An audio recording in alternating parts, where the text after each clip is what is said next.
entendendo o que rola com a saúde mental e remédios, é que as pessoas enfrentam problemas naturais nas suas vidas, sentem coisas que deveriam sentir, que seria tristeza, ou ficam ansiosas porque amanhã vai ter uma apresentação, não sei o quê. Só que elas confundem isso e procuram um remédio para anestesiar esse sentimento que elas deveriam estar tendo. Exatamente. Essa é a forma errada de abordar. Sim. E existe outro grupo que é o desbalanceamento químico na cabeça, que causa uma depressão, uma ansiedade crônica, né?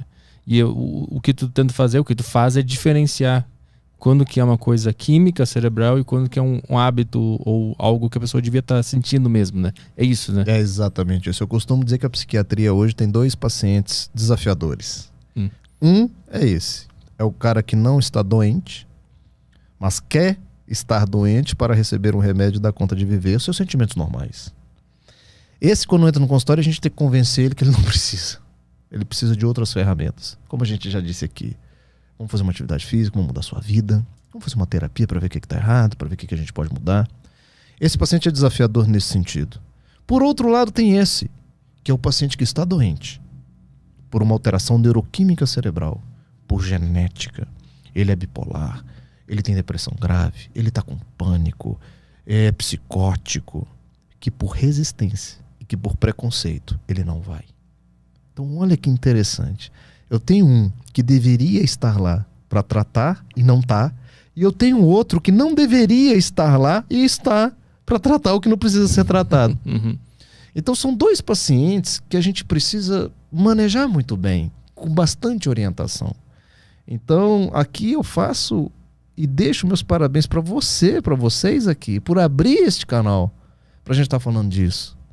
Porque a sociedade civil precisa cada vez mais falar disso. O Drauzio Varela precisa falar isso no Fantástico.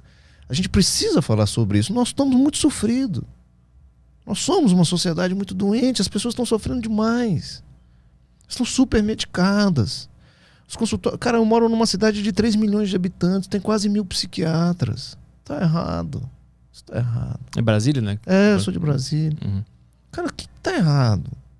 Antigamente uma cidade tinha 1, 2 psiquiatras e, cara, o que tá acontecendo? Então a sociedade civil, vocês da comunicação... Por isso que todo programa que eu vou, a primeira coisa que eu faço é parabenizar. Muito obrigado por abrir esse espaço pra gente estar falando disso. Porque a gente tá falando das pessoas. A gente tá falando dessas pessoas que estão nos ouvindo e que tem gente, inclusive, que se não fosse isso aqui ia se matar hoje à noite. E eu já recebi mensagem no meu Instagram, assim, desta forma que eu tô te falando. Doutor, o senhor participou naquele programa da Bandeirantes, o senhor salvou a minha vida, eu estava preparado para acabar com a minha vida aquele dia. E o senhor falou desta forma, e pelo incrível que pareça, veio uma pontinha de luz. E eu quero falar para o senhor que eu comecei a mudar minha vida. Mensagens no meu Instagram. Então você pode ter certeza que se uma pessoa que está nos ouvindo aqui tiver o ímpeto de mudar a sua vida, já valeu a pena isso aqui tudo, cara. Então é importante isso. Então eu deixo meus parabéns para vocês. Tu, como neurocientista, como é que tu enxerga o suicídio do ponto de vista do cérebro? O que ele está tentando fazer ali? O suicídio, ele é um fim de caminho, normalmente, que também é multivariável. As pessoas acham que todo suicida tinha depressão. Não. 70% dos suicidas apresentam um quadro depressivo. A doença, a depressão. Então podemos entender o suicídio, a grande maioria dos suicídios, como um desfecho da doença, a depressão. Ela vai se agravando, ela vai se agravando, ela vai se agravando. Os pensamentos ruins, ruminativos, de culpa, né, de desânimo, de desesperança. O pensamento de morte começa a vir, o pensamento de morte começa a tomar tamanho. Não vejo mais graça nessa vida. Ai, eu não queria nem mais estar aqui. E aquilo vai tomando forma. E chega um dia que ele vai lá e comete o ato. Nesse caso, nós estamos falando de um suicídio envolvido num quadro depressivo, da doença depressão, como a evolução dela. Mas 30% dos casos não estão envolvidos no contexto depressivo. São pessoas, às vezes, impulsivas, que cometem um ato suicídio por um impulso de desespero e angústia. E tem pessoas que cometem um suicídio que são absolutamente tranquilos, não apresentam nenhum diagnóstico psiquiátrico, são melancólicos, existencialistas, e vão lá, acham que isso aqui não tem muita graça, e cometem suicídio. Então veja que o suicídio tem vários componentes. né, posso afirmar que a maior parte desse componente, de quem se mata, realmente faz parte de um desfecho, de uma evolução da gravidade da doença depressão. Por isso que nós psiquiatras internamos pacientes que nós vemos riscos de suicídio. Esse paciente é internado para a proteção dele. Como é que tu consegue enxergar isso? Como é que se manifesta para tu concluir que ele tem que ser internado? Legal. O risco de suicídio tem alguns indicativos que nos dá em relação a baixo risco, risco intermediário e alto risco de suicídio. Isso está relacionado muito ao que ele está pensando enquanto morte. Vou te dar um exemplo. Eu pergunto assim para ele: vem cá, cara, como é que tá essa sua vontade de viver, de morrer?